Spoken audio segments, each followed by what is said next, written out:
ദൈവത്തിൻ്റെ അതിപരിശുദ്ധമായ നാം വാഴ്ത്തപ്പെടുമാറാകട്ടെ. ഇപ്രകാരം ഒരു പ്രാവശ്യം കൂടെ നിങ്ങളുടെ മുമ്പിലേക്ക് ദൈവജനമായി കടന്നു വരുവാൻ സ്വർഗത്തിലെ ദൈവം തന്ന അവസരത്തിനായി ദൈവത്തിന് നന്ദി അർപ്പിക്കുന്നു. ഇത് ശ്രദ്ധിച്ചുകൊണ്ടിരിക്കുന്ന എല്ലാ മാന്യപ്രേക്ഷകർക്കും യേശുക്രിസ്തുവിൻ നാമത്തിലുള്ള സ്നേഹവന്ദനങ്ങൾ അറിയിക്കുന്നു. തുടർച്ചയായി പ്രോഗ്രാം കാണുന്ന ധാരാളം ആളുകളുണ്ട്. അവർക്കായി ദൈവത്തിന് നന്ദി കരയറ്റുന്നു. നിങ്ങളോട് ഹൃദയംഗമായി നന്ദി പറയുന്നു. ഈ പ്രോഗ്രാം അനുഗ്രഹിക്കപ്പെടുന്ന നിമിത്തം ധാരാളം ആളുകൾ ഞങ്ങളെ വിളിച്ചറിയിക്കുകയും ഞങ്ങളെ പ്രോത്സാഹിപ്പിക്കുകയും ചെയ്യുന്നു. നിങ്ങൾ പറയുന്ന എല്ലാ നല്ല വാക്കുകൾക്കും ഹൃദയത്തിൻ്റെ ഭാഷയിൽ ഞങ്ങളുടെ സ്നേഹം നന്ദി അറിയിക്കുന്നു. ഈ നാളുകളിൽ തുടർച്ചയായിട്ട് ദൈവവചനം നമ്മൾ ധ്യാനിച്ച് വരികയായിരുന്നു. നമ്മൾ പഴയ നിയമത്തിൽ നിഴലായി ദൈവം കാണിച്ചിരുന്ന സങ്കേത നഗരങ്ങൾ, സിറ്റീസ് ഓഫ് റെഫ്യൂജ് എന്നുള്ള ഒരു വിഷയമാണ് നമ്മൾ ഈ ദിവസങ്ങൾ ധ്യാനിച്ചു വരുന്നത്. ആ വിഷയം പറഞ്ഞു വന്നപ്പോൾ പല ആത്മീയ സത്യങ്ങൾ പുതിയ നിയമത്തിൽ നമുക്ക് പഠിക്കുവാനായിട്ടുണ്ട് എന്ന് നമ്മൾ ചിന്തിക്കുകയുണ്ടായി. പഴയ നിയമത്തിൽ നിഴലായിട്ട് കാണുന്ന ആ വസ്തുതകളുടെ പൊരുൾ നമ്മൾ ഈ നാളുകളിൽ യേശുക്രിസ്തുവിലൂടെ നിറവേറുന്നത് നമ്മൾ ചിന്തിച്ചു വരികയായിരുന്നു. കഴിഞ്ഞ എപ്പിസോഡിൽ ചിന്തിച്ച വിഷയം നിങ്ങൾക്ക് ഓർമ്മയുണ്ടായിരിക്കും. പട്ടണത്തിനകത്തേക്ക് പ്രവേശിച്ചു കഴിഞ്ഞാൽ അവനെ സംബന്ധിച്ചിടത്തോളം പട്ടണത്തിലെ മൂപ്പനോട് അവൻ്റെ സകല കാര്യങ്ങളും തുറന്ന് പറഞ്ഞ് പട്ടണത്തിനകത്തേക്ക് പ്രവേശിച്ചു കഴിഞ്ഞാൽ അവൻ്റെ സകല ചെലവുകളും പട്ടണം തന്നെ വഹിക്കണം, അഥവാ അവൻ്റെ സകല ഉത്തരവാദിത്വവും ഏറ്റെടുക്കുന്ന ഒരു പട്ടണമാണ് അത് എന്ന് നമ്മൾ ചിന്തിക്കുകയുണ്ടായി. നമ്മൾ ഇനിയും തുടർന്ന് നമ്മൾ ധ്യാനിക്കുവാനായിട്ട് പോകുന്നത് ഈ സങ്കേത പട്ടണത്തിനകത്തേക്ക് പ്രവേശിച്ച് കഴിഞ്ഞാൽ അവന് ഒരിക്കലും പിന്നെ പുറത്തു പോകാനായിട്ട് പാടില്ല. അഥവാ സങ്കേത നഗരത്തിൻ്റെ അകത്താണ് ദൈവം അവന് സുരക്ഷിതത്വം കൽപ്പിച്ചാക്കിയിരുന്നത്. നമ്മൾ സംഖ്യാപുസ്തകം 35-ാം അധ്യായത്തിലേക്ക് വരുമ്പോൾ അതിൻ്റെ 12-ാം വാക്യം വായിക്കുമ്പോൾ അവിടെ ഇങ്ങനെയാണ് വായിക്കുന്നത്. ഞാൻ നിങ്ങൾക്ക് വേണ്ടി അതൊന്ന് വായിക്കാം. കൊല ചെയ്തവൻ സഭയുടെ മുമ്പാകെ വിസ്താരത്തിന് നിൽക്കും വരെ അവൻ പ്രതികാരകന്റെ കയ്യാൽ മരിക്കാതിരിക്കേണ്ടതിന് അവൻ സങ്കേത നഗരത്തിൽ തന്നെ ആയിരിക്കണം എന്ന് പറഞ്ഞു. അപ്പോൾ സങ്കേത നഗരത്തിൽ തന്നെ ആയിരിക്കണം എന്നൊരു കൽപ്പന അല്ലെങ്കിൽ ഒരു കണ്ടീഷൻ അവിടെ പറഞ്ഞിട്ടുണ്ട്. അപ്പോൾ ഈ സങ്കേത നഗരത്തിന് പുറത്തു പോയാൽ എന്ത് സംഭവിക്കും? സങ്കേത നഗരത്തിന് പുറത്ത് അവന് യാതൊരു സുരക്ഷിതത്വവുമില്ല. നമ്മൾ നേരത്തെ ചിന്തിക്കുകയുണ്ടായി, സങ്കേത പട്ടണത്തിനകത്തേക്ക് പ്രവേശിച്ചു കഴിഞ്ഞാൽ പിന്നെ ആ രക്തപ്രതികാരകനോ മറ്റാർക്കുമോ അവനെ ഒന്നും ചെയ്യാനായിട്ട് കഴിയത്തില്ല. എന്നാൽ സങ്കേത നഗരത്തിൻ്റെ പുറത്തേക്ക് അവൻ പോയാൽ അവന് ജീവന് ഭീഷണിയാണ്. ഇതെന്താണ് നമ്മളെ മനസ്സിലാക്കുന്നത്? യേശുക്രിസ്തുവിലൂടെ ദൈവം നമുക്ക് തന്നിരിക്കുന്ന ഏറ്റവും പൂർണ്ണമായ രക്ഷ, അതിൻ്റെ പുറത്തേക്ക് നമ്മൾ സഞ്ചരിച്ചാൽ, നമ്മൾ ആത്മാവിൽ അവിടെ നിന്ന് പുറത്തേക്ക് പോയാൽ നിശ്ചയമായും രക്തപ്രതികാരകനായ സാത്താന്റെ കയ്യാൽ അകപ്പെട്ട് നമ്മൾ നഷ്ടപ്പെട്ടു പോകും എന്നുള്ള കാര്യത്തിൽ രണ്ടു പക്ഷമില്ല. അതുകൊണ്ട് സങ്കേത നഗരത്തിന് അകത്തായിരിക്കാൻ ദൈവം നമ്മളെക്കുറിച്ച് ആഗ്രഹിക്കുന്നു. റോമാലേഖനം 8-ാം അധ്യായം 1-ാം വാക്യം വായിക്കുമ്പോൾ അവിടെ കാണാൻ കഴിയുന്നു, ഇപ്പോൾ ക്രിസ്തുയേശുവിലുള്ളവർക്ക് ഒരു ശിക്ഷാവിധിയുമില്ല. ക്രിസ്തുയേശുവിലുള്ളവർക്കാണ് ശിക്ഷാവിധി ഇല്ലാത്തത്. ക്രിസ്തുയേശുവിൽ അല്ലാത്തവർക്ക് ശിക്ഷാവിധി ഉണ്ട് എന്നാണ് അതിൻ്റെ അർത്ഥം. നമ്മൾ ഈ സംഖ്യാപുസ്തകം 35-ാം അധ്യായത്തിന് 12-ാം വാക്യത്തിലൂടെ നമ്മൾ മനസ്സിലാക്കുന്നത് സങ്കേത നഗരത്തിൻ്റെ പുറത്തേക്ക് പോകുവാൻ അവന് തന്നെ സ്വാതന്ത്ര്യമുണ്ട്. എന്നാൽ നമ്മളെ ചിന്തിപ്പിക്കേണ്ട ഒരു കാര്യം, ഈ സങ്കേത നഗരത്തിൻ്റെ മതിലോ വാതിലോ അതിൻ്റെ പുറവും അകവും തമ്മിൽ എത്ര അകലമാണുള്ളത്? വളരെ ചെറിയ ഒരു അകലമാണുള്ളത്. സങ്കേത നഗരത്തിൻ്റെ ഹല്ലേലൂയ വാതിലിൻ്റെ തൊട്ടുവാതിക്കൽ പുറത്തേക്ക് മാറി നിന്നാലും അവൻ നഷ്ടപ്പെട്ടു പോകുവാൻ, അവന് ആക്രമിക്കപ്പെടുവാൻ, രക്തപ്രതികാരകന്റെ കയ്യാൽ അവൻ നശിച്ചു പോകാൻ വളരെ സാധ്യതയുണ്ട്. അങ്ങനെ നശിച്ചുപോയ അബ്നേറിനെ കുറിച്ച് നമ്മൾ നേരത്തെ ചിന്തിക്കുകയുണ്ടായി. ഹെബ്രോൻ എന്ന് പറയുന്ന സങ്കേത നഗരത്തിന്റെ പടിവാതിക്കൽ വെച്ച് അവൻ നഷ്ടപ്പെട്ടു പോകുവാൻ ഇടയായിത്തീരുകയുണ്ടായി. അതുകൊണ്ട് സങ്കേത നഗരത്തിന്റെ ആ വാർഡിൽ ക്രോസ് ചെയ്ത് പുറത്തേക്ക് പോകാനായിട്ട് പാടില്ല. നമ്മൾ പലപ്പോഴും വിചാരിക്കും യേശുക്രിസ്തു എന്ന് പറയുന്ന സങ്കേത നഗരത്തിലേക്ക് നമ്മളായി, എന്നാൽ ഇടയ്ക്കിടയ്ക്കൊക്കെ ലോകത്തിന്റെ കാര്യങ്ങളിലേക്കും ലോകത്തിലേക്കും പോയാൽ എന്താണ് കുഴപ്പം? അവരങ്ങനെ ചെയ്യുന്നുണ്ടല്ലോ, ഇവരിങ്ങനെ ചെയ്യുന്നുണ്ടല്ലോ എന്നൊക്കെ നമ്മൾ ഇങ്ങനെ ചിന്തിക്കും. എന്നാൽ വളരെ അധികം ദൈവത്തിന്റെ വചനം പറയുന്നു, നിൽക്കുന്നു എന്ന് തോന്നുന്നവൻ വീഴാതിരിപ്പാൻ സൂക്ഷിക്കട്ടെ. പലപ്പോഴും നമ്മുടെ വിശ്വാസത്തെ ചോർത്തി കളയുവാനായി പിശാച് പലപ്പോഴും ശ്രമിക്കുമ്പോൾ ദൈവത്തിന്റെ വചനത്തിൽ നമ്മൾ കർത്താവിന്റെ അന്ത്യസമയത്ത് നമുക്കറിയാം, കർത്താവും ശിഷ്യന്മാരും എല്ലാവരും കൂടെ കൂടിയിരിക്കുമ്പോൾ പത്രോസിന് കർത്താവ് ഒരു മുന്നറിയിപ്പ് കൊടുത്തു. അതെന്താണ്? കർത്താവ് പറയുകയാണ്, പിശാച് നിന്നെ, സാത്താൻ നിന്നെ ഗോതമ്പ് പോലെ പാറ്റിക്കളയുവാൻ അനുവാദം ചോദിച്ചു. എന്നാൽ നിന്റെ വിശ്വാസം പൊയ്പോകാതിരിപ്പാൻ ഞാൻ ദൈവത്തോട് അപേക്ഷിച്ചു എന്നാണ് പറയുന്നത്.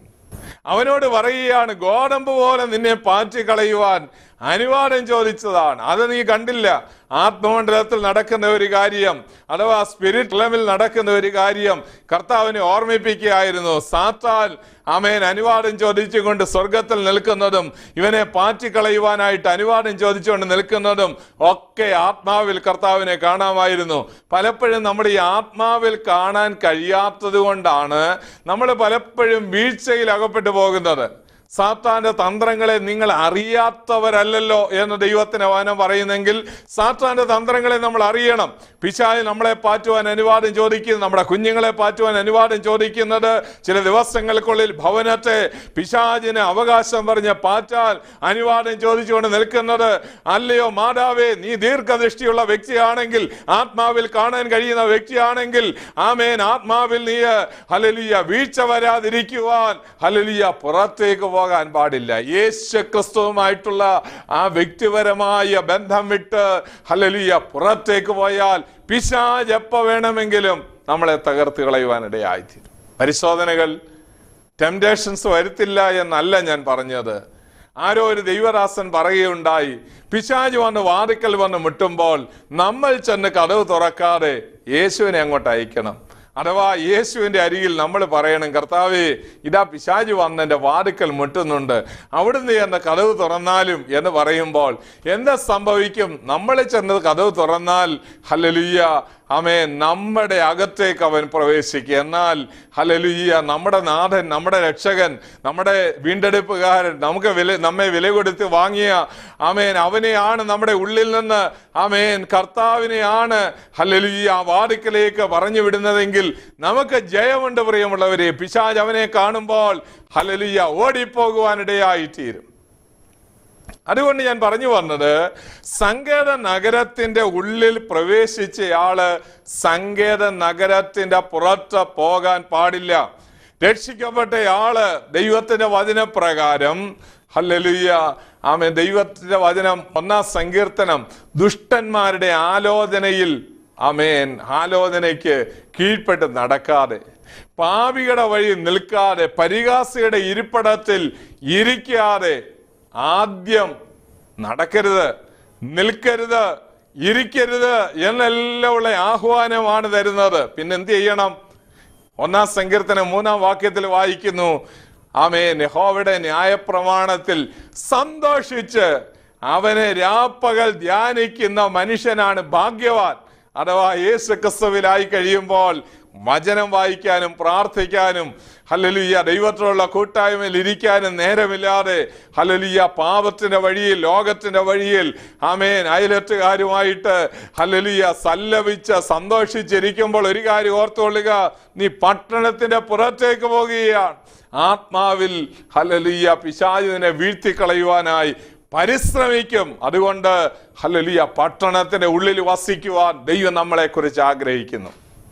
ദൈവത്തിന്റെ വചനം ഹല്ലേലൂയ വീണ്ടും നമ്മളെ ഓർമ്മിപ്പിക്കുന്നത്, ഈ പട്ടണത്തിലേക്ക് അകത്തേക്ക് അവന് പ്രവേശിച്ചു കഴിഞ്ഞാൽ അവന് സ്വാതന്ത്ര്യമുണ്ട്.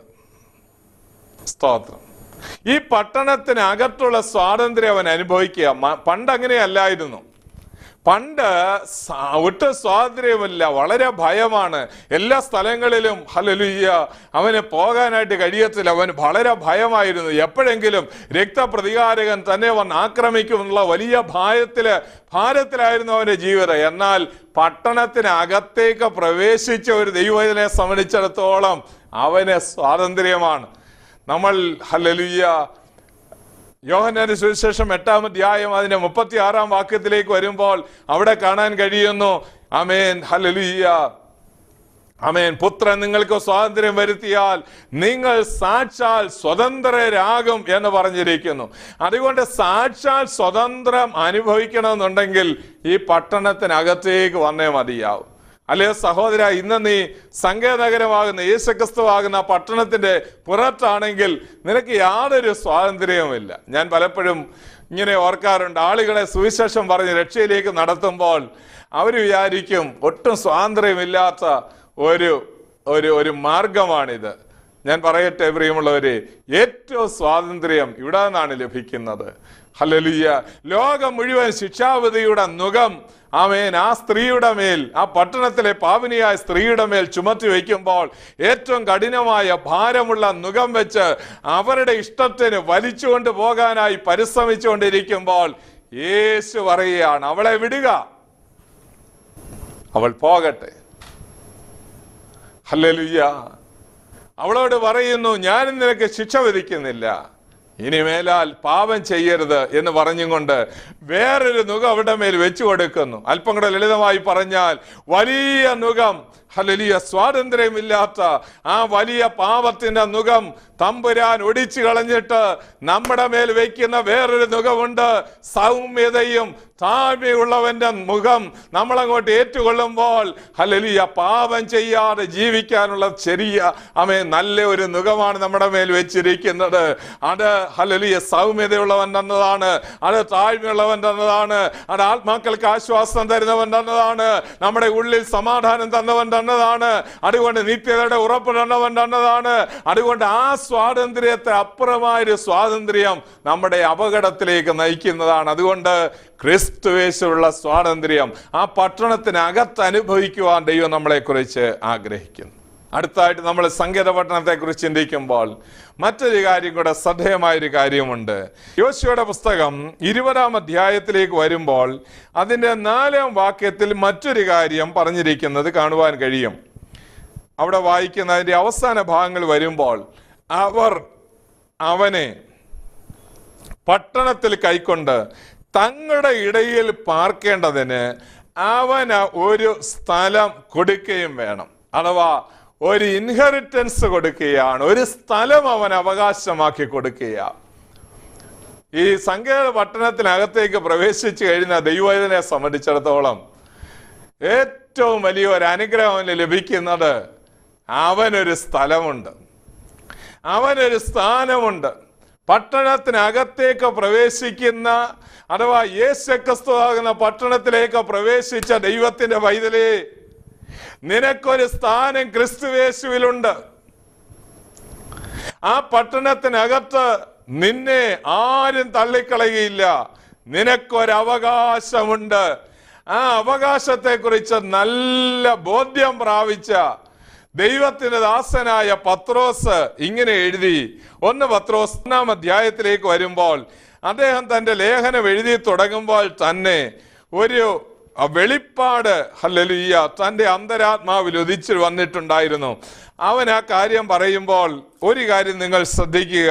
അവൻ പറയുന്ന കാര്യം, അന്ത്യകാലത്ത് വെളിപ്പെടുവാൻ ഒരുങ്ങിയിരിക്കുന്ന രക്ഷയ്ക്ക് വിശ്വാസത്താൽ ദൈവശക്തിയിൽ കാക്കപ്പെടുന്ന നിങ്ങൾക്ക് വേണ്ടി സ്വർഗത്തിൽ സൂക്ഷിച്ചിരിക്കുന്നതും ക്ഷയം, മാലിന്യം, വാട്ടം എന്നിവ ഇല്ലാത്തതുമായ അവകാശത്തിനായി തന്നെ നിങ്ങൾ വീണ്ടും ജനിച്ചിരിക്കുന്നു. നമ്മളെ ക്രിസ്തുയേശുവിൽ വീണ്ടും ജനിപ്പിച്ചതിന്റെ ഉദ്ദേശം എന്താണ് എന്ന് പൗലോസ് ഇവിടെ പറയുകയാണ്. അവനൊരു അവകാശമുള്ളവനാണ്. ആ അവകാശത്തിന്റെ പ്രത്യേകത എന്താണ്? വാട്ടമില്ല, മാലിന്യമില്ല, ഹല്ലേലൂയ, ആമേൻ, ക്ഷയമില്ലാത്ത ആ ഒരു അവകാശമാണ് നമ്മൾ വീണ്ടും ജന്മം പ്രാപിച്ചപ്പോൾ നിത്യനായ ദൈവം നമുക്ക് അവകാശമാക്കി തന്നത്.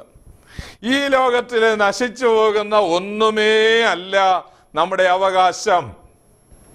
16-ാം സങ്കീർത്തനത്തിൽ ദൈവദാസനായ ദാവീദ് പറയുകയാണ്, ഹല്ലേലൂയ. അളവ് നൂൽ എനിക്ക് മനോഹര ദേശത്ത് വീണിരിക്കുന്നു. അതേ, നല്ലൊരു അവകാശം എനിക്ക് ലഭിച്ചിരിക്കുന്നു. അളവ് നൂൽ എനിക്ക് മനോഹര ദേശത്താണ് വീണിരിക്കുന്നത്. എൻ്റെ അവകാശം ഇവിടെയല്ല, എൻ്റെ അവകാശം മണ്ണല്ല, എൻ്റെ അവകാശം പൊന്നല്ല, എൻ്റെ അവകാശം ഈ വസ്തുമയമായി യാതൊന്നുമല്ല. ഹല്ലേലൂയ. ആമേൻ. നിത്യതയുടെ അവകാശം. ഞാൻ പലപ്പോഴും ചിന്തിച്ചിട്ടുള്ള ഒരു ഭാഗം, എന്നെ ശുശ്രൂഷയിൽ വളരെ ധൈര്യപ്പെടുത്തിയിട്ടുള്ള ഒരു ഭാഗമാണ്. ഹല്ലേലൂയ. ലേവിയുടെ അവകാശം. ആവർത്തന പുസ്തകം 10-ാം അധ്യായത്തിലേക്ക് വരുമ്പോൾ അതിന്റെ 7-ാം വാക്യത്തിൽ ആമേൻ പറഞ്ഞിട്ടുണ്ട്. ഹല്ലേലൂയ. ആ കാലത്ത് ആമേൻ യഹോവയുടെ നിയമപ്പെട്ടകം ചുമപ്പാൻ ലേവ്യരെ ദൈവം തെരഞ്ഞെടുത്തപ്പോൾ അവിടെ പറഞ്ഞിരിക്കുന്നു. ഹല്ലേലൂയ. യഹോവയുടെ സന്നിധിയിൽ നിന്ന് അനുഗ്രഹിപ്പാൻ യഹോവ അവരെ തെരഞ്ഞെടുത്തിരിക്കുന്നത് കൊണ്ട് യഹോവ തന്നെ അവരുടെ അവകാശം എന്ന് പറഞ്ഞിരിക്കുന്നു. യഹോവ തന്നെയാണ് അവകാശം. സഹോദരന്മാർക്ക് എല്ലാവർക്കും അവകാശം വിഭാഗിച്ച് ഓരോരോ അവകാശങ്ങൾ ഓരോരോ ഗോത്രത്തിന് വേണ്ടി വേർതിരിച്ചു കൊടുക്കുമ്പോൾ, പ്രിയമുള്ളവരെ, ഒരപ്പന്റെ മകനായി ജനിച്ചിരിക്കുന്ന ആമേൻ 12 സഹോദരന്മാരിൽ ഒരുവനായ അവന് അവകാശം നിഷേധിക്കപ്പെടുകയാ. അവന്റെ അവകാശത്തെ കുറിച്ച് തിരുവചനം പറയുന്നത്, അവന്റെ അവകാശം യഹോവ തന്നെ അവന്റെ അവകാശം. അങ്ങനെയാണെങ്കിൽ നമ്മൾ ഈ രക്ഷിക്കപ്പെടുക, വീണ്ടും ജന്മം പ്രാപിക്കുക, ഇതൊക്കെ ചെയ്തു കഴിയുമ്പോൾ നമ്മുടെ ഉള്ളിലൊരു ചിന്താഗതി ഉണ്ടാകും, ദൈവമേ, ലോകത്തിന്റെ പലതും ഞാൻ നഷ്ടപ്പെടുത്തിയിരിക്കുന്നു. എന്നാൽ മോശയ്ക്ക് അറിയാമായിരുന്നു, മിസ്രൈമിലെ സകല നിക്ഷേപങ്ങളെക്കാൾ ക്രിസ്തുവിന്റെ നിന്നയാണ് വലിയ ധനമെന്നത് എനിക്കറിയാമായിരുന്നു. ഹല്ലേലൂയ. ആമേൻ. ആ പ്രതിഫലം നോക്കിയത് കൊണ്ട് ഹല്ലേലൂയ, ഫറവോന്റെ പുത്രിയുടെ മകനെന്ന് വിളിക്കപ്പെടുന്നത് നിരസിക്കുകയാണ് ചെയ്തത്. ഹല്ലേലൂയ. നമ്മുടെ അവകാശം എന്താണ്? ഇവിടെ കാണുന്ന യാതൊന്നുമല്ല. നിത്യമായ ഒരു അവകാശത്തിനായി എന്നെയും നിങ്ങളെയും ദൈവം കണ്ടിരിക്കുകയാണ്. അതുകൊണ്ട് സംഘ നഗരത്തിലേക്ക് ഓടിക്കയറുന്നവന് ഒരു ഇൻഹെറിറ്റൻസ് ഉണ്ട്, അഥവാ ഒരു അവകാശമുണ്ട് എന്നാണ് നമ്മൾ ചിന്തിച്ചത്. നമ്മൾ എബ്രായ ലേഖനം 11-ാം അധ്യായത്തിലേക്ക് വരുമ്പോൾ വിശ്വാസ വീരന്മാരുടെ വലിയൊരു പട്ടിക നമുക്ക് കാണുവാൻ കഴിയും. ആ പട്ടികയ്ക്കകത്ത് ഹല്ലേലൂയ പൂർവ്വപിതാവായ അബ്രഹാമിന്റെയും ഇസ്ഹാക്കിന്റെയും യാക്കോബിന്റെയും കാര്യം പറയുമ്പോൾ അതിന്റെ 9-ാം വാക്യത്തിൽ അവിടെ ഒരു കാര്യം കാണാൻ കഴിയുന്നു. വിശ്വാസത്താൽ അവൻ വാഗ്ദത്ത ദേശത്ത് ഒരന്യ ദേശത്ത് എന്ന പോലെ ചെന്ന് വാഗ്ദത്തത്തിന് കൂട്ടവകാശികളായ ആമേൻ ഇസ്ഹാക്കിനോട് യാക്കോബിനോട് കൂടെ കൂടാരങ്ങൾ പാർത്തും കൊണ്ട് ദൈവം ശില്പിയായി നിർമ്മിച്ചതും അടിസ്ഥാനങ്ങളുള്ള ഒരു നഗരത്തിനായി അവൻ കാത്തിരുന്നു. അവന്റെ അവകാശം എന്തായിരുന്നു? അവന്റെ അവകാശം ഇവിടെയുള്ള യാതൊന്നുമല്ല. തന്നെ വിളിച്ച സ്ഥലത്തേക്ക് താൻ ചെന്നു. ആ സ്ഥലത്ത് ചെന്നിട്ടും ഒരന്യദേശത്ത് എന്ന പോലെ എന്നാണ് അവിടെ വായിക്കാൻ കഴിയുന്നത്. ഒരന്യദേശത്ത് എന്ന പോലെ അവിടെ താമസിച്ചുകൊണ്ട് വീണ്ടും ആത്മാവിൽ അവൻ കാണുകയാണ്, എൻ്റെ അവകാശം ഈ കനാൻ നാടല്ല, എൻ്റെ അവകാശം ഈ ഭൂമിയല്ല, എൻ്റെ അവകാശം ഈ മണ്ണല്ല, എൻ്റെ അവകാശം ഈ ഫലഭൂഷ്ടമായ സ്ഥലങ്ങളല്ല, എൻ്റെ അവകാശം ഇവിടെ കാണുന്ന അനുഗ്രഹങ്ങളല്ല, പിന്നെയോ എൻ്റെ അവകാശം നിത്യതയുടെ അവകാശമാണ്. ദൈവം ശില്പിയാ നിർമ്മിച്ചതും അടിസ്ഥാനങ്ങളുള്ള ഒരു നഗരമുണ്ട്. ആ നഗരത്തിലേക്കാണ് ഞാൻ പോയിക്കൊണ്ടിരിക്കുന്നത്, എൻ്റെ കുഞ്ഞുങ്ങൾ പോയിക്കൊണ്ടിരിക്കുന്നത്, എൻ്റെ തലമുറ പോയിക്കൊണ്ടിരിക്കുന്നത്, എൻ്റെ കൂടെയുള്ളവർ പോയിക്കൊണ്ടിരിക്കുന്നത്, എൻ്റെ സഭയിലുള്ളവർ പോയിക്കൊണ്ടിരിക്കുന്നത്. ആത്മാവിൽ കണ്ണു കാണാവുന്ന എല്ലാവർക്കും അറിയാം, നൊടി നേരത്തേക്കുള്ള ലഘുവായ കഷ്ടം അത്യന്തം അനവധിയായി നിത്യ തേജസ്സിന്റെ ഘനം പ്രാപിപ്പാൻ ഇടവരുമെന്ന ദൈവത്തിന്റെ വചനം പറയുന്നു. ഹല്ലേലൂയ. കാണുന്നത് താൽക്കാലികം, കാണാത്തതോ നിത്യമെന്ന ദൈവത്തിന്റെ വചനം പറയുന്നു. അതുകൊണ്ട് ആ അവകാശത്തിന് വേണ്ടി വീണ്ടും ജന്നത്തിലേക്ക് വന്ന ദൈവത്തിന്റെ പൈതലേ, ഹല്ലേലൂയ, ഓടിക്കയറി കഴിഞ്ഞാൽ ഹല്ലേലൂയ അവിടെ നിനക്കൊരവകാശമുണ്ട്. സ്തോത്രം. അടുത്തതായിട്ട് നമുക്ക് ആ ഭാഗത്ത് നിന്ന് യോശുവയുടെ പുസ്തകം 20-ാം അധ്യായത്തിന്റെ 4-ാം വാക്യത്തിൽ വീണ്ടും നമുക്കവിടെ കാണുവാൻ കഴിയുന്നത് ആമേൻ. അതുപോലെ തന്നെ സംഖ്യാപുസ്തകം 35-ാം അധ്യായത്തിന്റെ 25-ാം വാക്യത്തിലേക്ക് വരുമ്പോഴും അവിടെയും നമുക്ക് രണ്ട് ഭാഗങ്ങളിലും ഒരുപോലെ ദൈവം എടുത്തു പറഞ്ഞ ഒരു കാര്യം നമുക്കവിടെ ശ്രദ്ധേയമായ കാര്യമാണ്. നിങ്ങൾ സാവകാശം ഈ ഭാഗങ്ങൾ, അതിൻ്റെ വിശദീകരണങ്ങളൊന്ന് വായിക്കുന്നത് നല്ലതായിരിക്കും.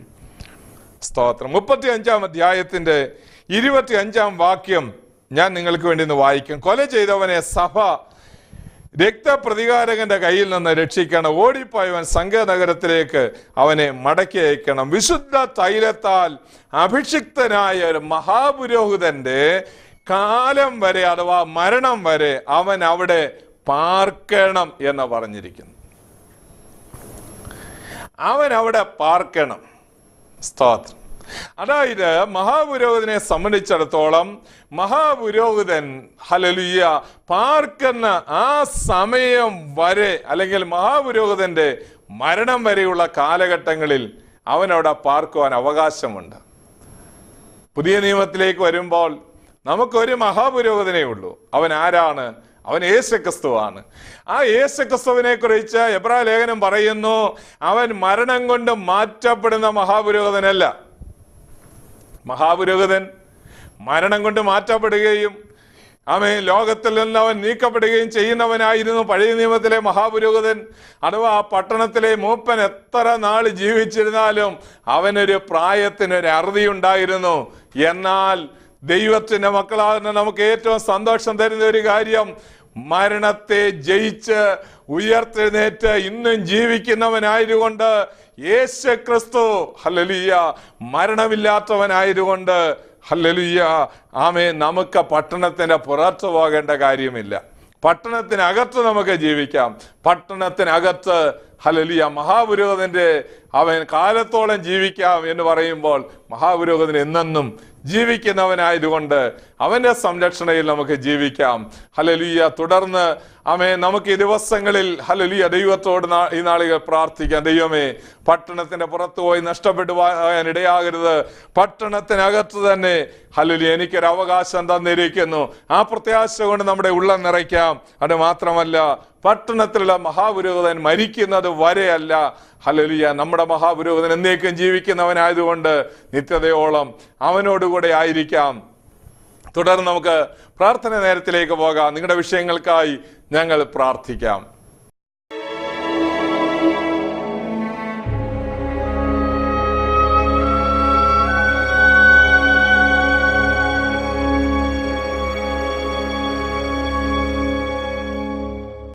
ഈ ദൈവവചന കേൾവി നിങ്ങളുടെ ജീവിതത്തിൽ ഏറ്റവും അനുഗ്രഹവും സന്തോഷമായി നിങ്ങൾ വിശ്വസിക്കുന്നു.